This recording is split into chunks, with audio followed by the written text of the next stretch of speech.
sometida a una doble opresión, de clase y de género. Las mujeres constituimos una fuerza de trabajo totalmente secundaria y minusvalorada. Se encargó de ello el patriarcado, con la división sexual del trabajo impuesta que desvaloriza el trabajo de la mujer, y de ello se aprovecha el capitalismo. Entre ambos sistemas existe una relación totalmente dialéctica. La lucha contra el capitalismo debe ir en unión indisoluble con la lucha contra el patriarcado. Debemos tener claro que solamente en una sociedad sin clases, donde no se dé ningún tipo de explotación, podremos llegar a alcanzar la igualdad real entre géneros. Por otro lado, debemos sostener con dureza y sin ningún tipo de temor que el feminismo burgués, surgido sobre todo al calor de luchas sufragistas y de una teórica igualdad de derechos de acceso a puestos de trabajo, no supera la problemática de la mujer, ya que no va a la raíz del problema, que no es más que la división sexual del trabajo impuesta y la consecuente explotación a la que se ve sometida la mujer, tanto en la esfera laboral como institucional. Las mujeres burguesas tan solamente querían equipararse en derechos a sus compañeros varones. Ahora bien, y como hemos recalcado antes, las mujeres también nos vemos sometidas a una discriminación por razón de género. Si la anterior explotación la recibimos sobre todo en la esfera laboral, con salarios más bajos y con peores condiciones en el trabajo, la discriminación por razón de género la vivimos en todos los ámbitos de la sociedad. Primero somos mujeres, primero somos madres y luego ya, si tal, somos mujeres. En la mayoría de las ocasiones, nuestra opinión es totalmente relegada a un segundo plano. Y tenemos que hacer frente a un sinfín de opiniones machistas, patriarcales y misóginas, tanto sobre nuestro cuerpo como sobre nuestra manera de vestir. Por no hablar de la cosificación u objetivación a la que nos vemos sometidas y por la que pasamos a ser tan solo un mero objeto de gratificación sexual. Y es más, aunque la mujer esté plenamente integrada en el mercado productivo, se ve obligada a llegar a casa y a realizar una doble jornada laboral. Tiene que cuidar a sus hijos o hijas, cuidar a las personas dependientes que estén en esa familia, además de realizar todas las tareas domésticas o la mayoría de ellas. Y en este sentido, ¿cuántas veces no habéis escuchado a vosotros y vosotras, a vuestras madres, a un montón de mujeres, a vuestras hermanas, a vuestras amigas, decir, no, si mi pareja no es machista porque me ayuda en las cosas de la casa? Y no, esto no es así. Si ambos trabajáis fuera de casa, ambos tenéis que implicaros en la misma medida en las tareas que en ellas se llevan a cabo. Por cuestiones como estas, es por las que la mujer no se ve imposibilitada de realizarse, tanto como mujer como parte fundamental de la sociedad. Recordémoslo, cuando el capitalismo le interesó, nos repartió sus migajas, traducidas en una supuesta igualdad de derechos para ambos sexos. Pero recordemos lo que decía Lenin a este respecto. Sí, se da una independencia de la mujer con respecto al hombre, pero se da porque éste ingresa en el mercado productivo. Y esto no necesariamente se traduce en aumento del bienestar general de la mujer, porque este es el sistema de producción capitalista, donde nos encontramos con un mayor grado de explotación y de violencia patriarcal, nunca antes conocidos en sistemas productivos anteriores. Y bien, en un momento de crisis estructural como el que estamos ahora atravesando, las diferencias entre sexos aumentan. Problemas como el de feminización de la pobreza, que nos abocan a una independencia económica y por ende emocional, ya existían antes del 2007, como muchos otros problemas, como los bajos salarios, como los desahucios. Pero bueno, en momentos como estos, donde el capital necesita destruir fuerzas productivas y crear nuevos mercados para aumentar sus beneficios, estas diferencias se recrudecen. Y es así como asistimos a un ataque brutal a la clase trabajadora en general y a las mujeres en particular.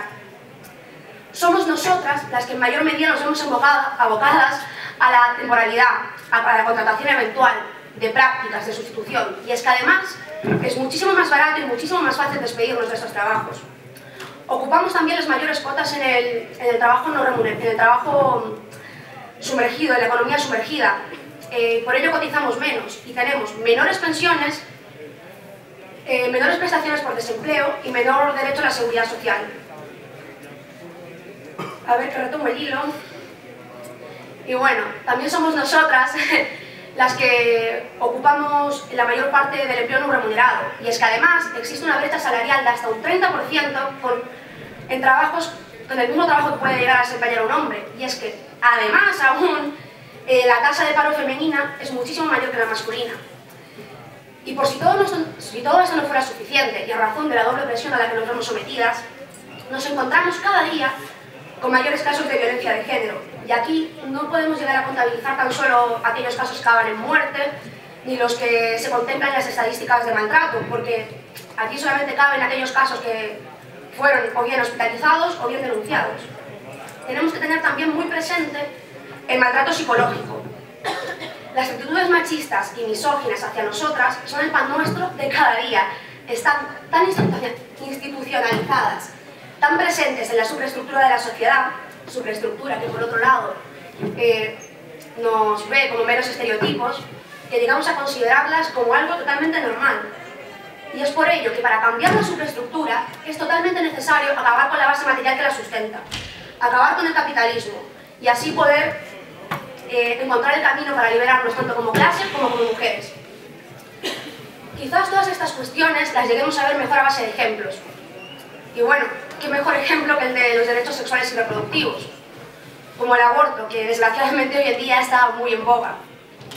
Nos vemos despedidas de nuestros trabajos de miseria, la desaparición de la negociación colectiva una vez que nos quedamos embarazadas, imposibilitadas de acceder a servicios públicos como el de la guardería, dadas las constantes privatizaciones. Pero es que al capital esto no le resulta suficiente. Quiere privatizarse nuestro propio derecho a la reproducción. Quieren apropiarse de él y que pase a manos de la clase dominante.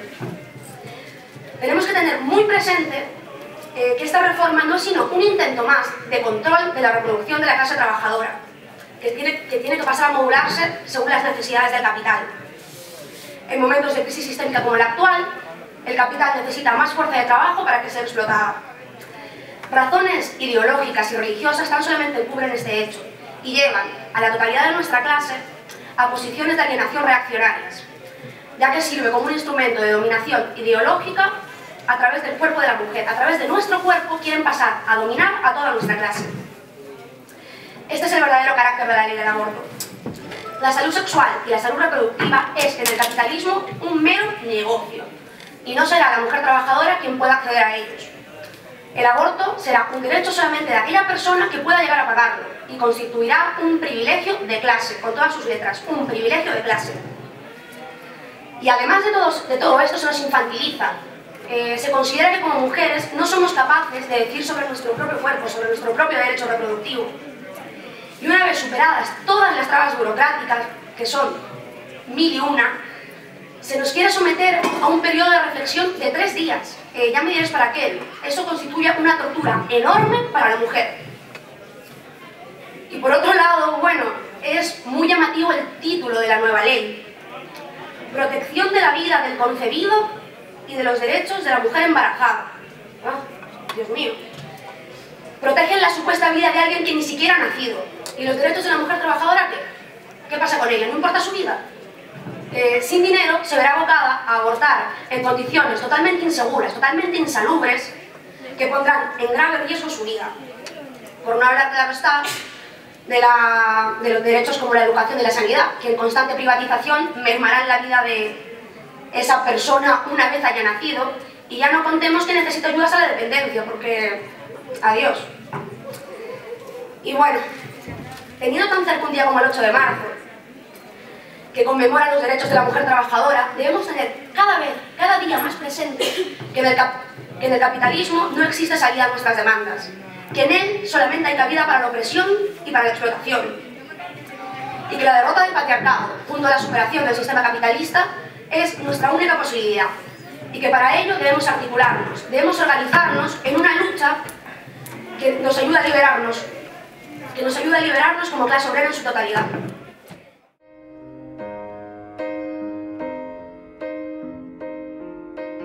Bueno, pues como bien ha comentado mi compañera, la mujer se encuentra en una situación de doble opresión, tanto por su condición de clase como por su condición de género, y voy a partir de esta idea para comenzar a analizar el origen de la desigualdad de la mujer y su situación de inferioridad respecto al hombre, para lo cual creo muy pertinente empezar con la siguiente pregunta, que es: ¿esto ha existido siempre así? Es decir, la ausencia de igualdad de la mujer frente al hombre es una característica innata e inherente a la sociedad humana y por tanto no puede abolirse.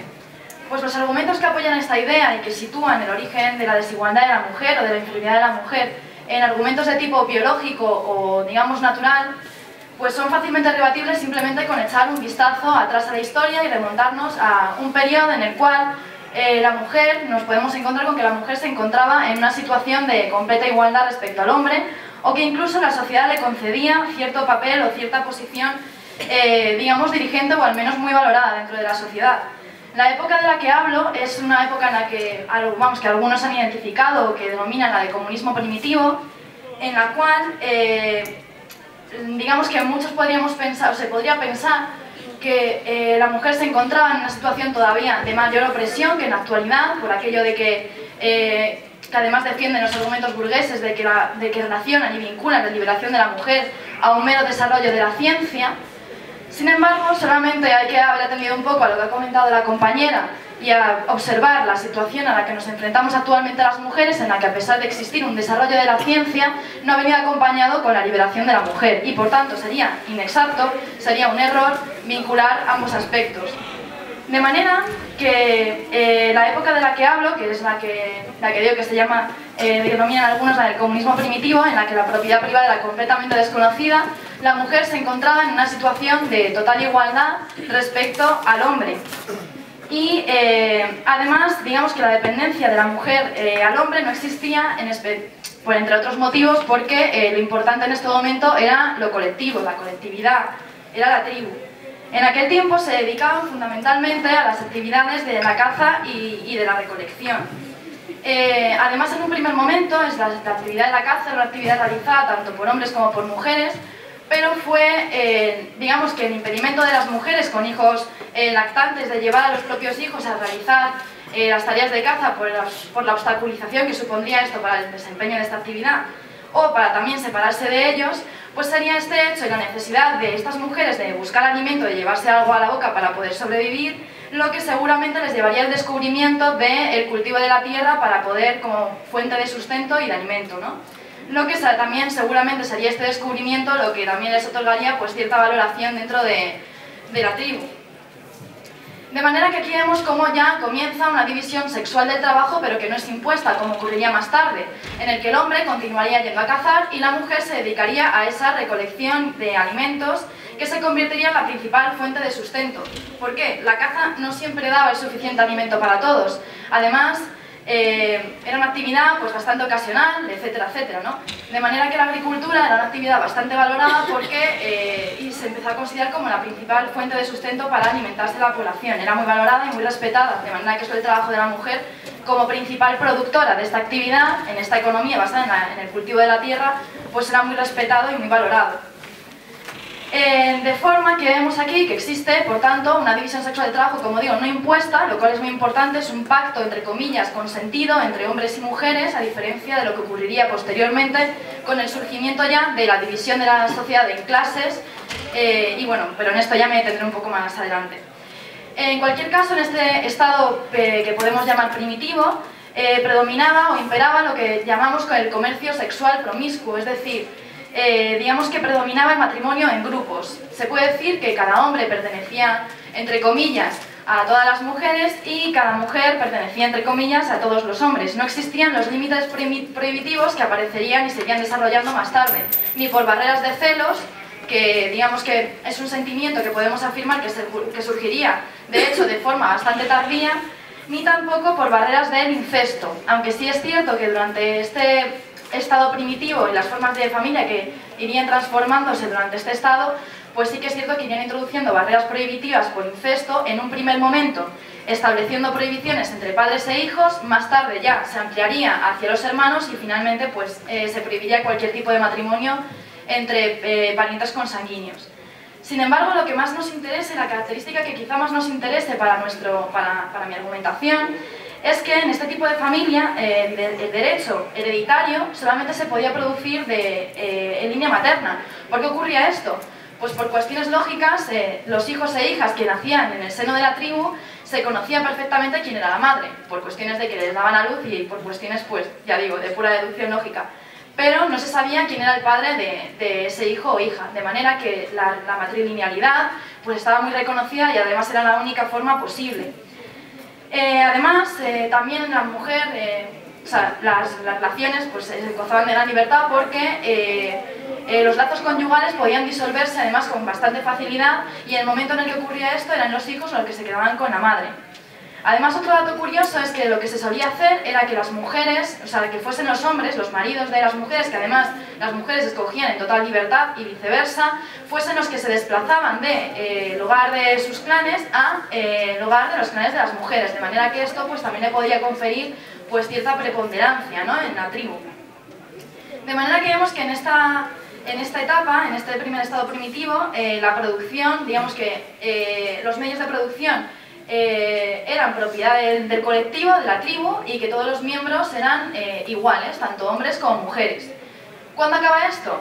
Pues esto termina cuando comienza a aparecer la propiedad privada de los medios de producción y la división de la sociedad en clases. La primera división de la sociedad en clases, que va a ser el sistema esclavista, en el que se comienza a dividir a la sociedad en base a hombres y mujeres esclavos y hombres y mujeres libres. En este momento ya es imposible también hablar de la situación de la mujer sin apelar a su condición de clase, a la clase a la que pertenecía. Evidentemente no va a ser lo mismo, ni va a ser lo mismo los derechos que tenían las mujeres esclavas, que se comparaban a los de su homólogo masculino, es decir, que ninguno de los dos tenían derechos, que los de una mujer libre, al igual que tampoco se puede comparar la situación de una mujer trabajadora de la de una mujer burguesa en el sistema capitalista, ¿no? La cuestión es que en este proceso en el que ya empieza a dividirse la sociedad en clases, el hombre además empieza a tomar una posición privilegiada, porque es el principal, es el propietario del nuevo instrumento de trabajo, es decir, aquellos que pueden intercambiar ese excedente y por tanto quienes gozan de esa posición de privilegio. De forma que podemos observar cómo esa transición de la sociedad sin clases a la primera división de la sociedad en clases, que se corresponde a su vez con la pérdida de igualdad de la mujer frente al hombre, y que el primer antagonismo y la primera opresión de una clase por otra se corresponde a su vez con el surgimiento del antagonismo entre hombre y mujer y con la presión del sexo femenino por el sexo masculino. Aquí es cuando ya empieza a aparecer la división del sexual del trabajo, que ya es impuesta, ya es obligatoria, en el que la mujer empieza a desarrollar un trabajo doméstico, privado, por obligación, se ve relegada a este trabajo que además se infravalora, se desvaloriza, y en pos de, digamos, el trabajo productivo que realizará el hombre en el ámbito de lo público, del aire libre, que lo es todo para las sociedades, se le da la máxima importancia, y la mujer pues se queda relegada a un ámbito inferior respecto al hombre y como un mero accesorio del mismo, ¿no? Unido a esto, además, en cuanto al tipo de familia, pues al hombre que está empezando a acumular esas riquezas, digamos que no le parece ya bien que al morir pues sus propiedades vayan a manos de cualquiera, sino que lo que pretende es que sus propiedades las hereden sus propios hijos. ¿Qué ocurre entonces? Que el derecho hereditario materno se lo está impidiendo, de forma que lo que hace es aprovecharse de su situación privilegiada que está empezando a tomar en ese momento para abolir ese derecho hereditario materno y sustituirlo por el paterno, en lo que Engels denomina el momento en el que ocurre la derrota histórica del sexo femenino, y en el cual el hombre empieza a tomar las riendas de la casa. La mujer queda relegada a un simple instrumento de reproducción y completamente relegada respecto al hombre. Además ocurre otra cosa, que para asegurarse de que eran sus hijos y no los de cualquier otro, lo que va a hacer es obligar a la mujer a ser sexualmente exclusiva, es decir, va a introducir aquí la familia monogámica. La monogamia que además se ejerce, se practica en una sola dirección, porque la única que va a ser monógama es la mujer, que no el hombre. De forma que además también es el hombre quien por norma a partir de este momento va a ser el único que vaya a poder romper digamos que esos lazos conyugales y vaya a poder incluso repudiar a la mujer, que no al contrario. Así que podemos observar cómo es en este momento, cómo la monogamia surge de acuerdo a la apropiación a la propiedad privada y al deseo del hombre de heredar sus propiedades a sus propios hijos, excluyendo a los de cualquier otro, ¿no? Bueno, ya un poco en base a todo lo anterior y en forma de conclusión, podemos afirmar, por tanto, que la desigualdad de la mujer no es una característica, digamos, innata de la sociedad humana, ni tampoco la va a acompañar eternamente, sino que es un desarrollo, es un fenómeno social e histórico que además es inherente a la sociedad dividida en clases, como he ido comentando, y a la aparición de la propiedad privada. Y solamente cuando se extingan ambos elementos será cuando se puedan sentar las bases que fomenten y que ayuden a la eliminación de la desigualdad de la mujer, ¿no? Es decir, de aquí la importancia de defender un feminismo con carácter de clase que atente directamente al sistema económico que sustenta al sistema patriarcal, que es el capitalismo, es el sistema capitalista, y que lo que hace es perpetuar esa subordinación tanto económica, sexual, social y reproductiva de la mujer. Y todo ello, pues rechazando a su vez el feminismo burgués, que simplemente se dedica a parchear mediante medidas transitorias ese sistema capitalista bajo el cual la mujer jamás podrá ni liberarse, ni emanciparse, ni absolutamente nada. Y bueno, pues yo creo que tampoco me he excedido en el tiempo, espero no haberlo hecho, y ya pues doy paso a la compañera Mercedes. Como iba a decir algo antes, Adelante. que os hagáis una idea de que el acto en sí durará 1 hora y media y que luego habrá un turno cerrado de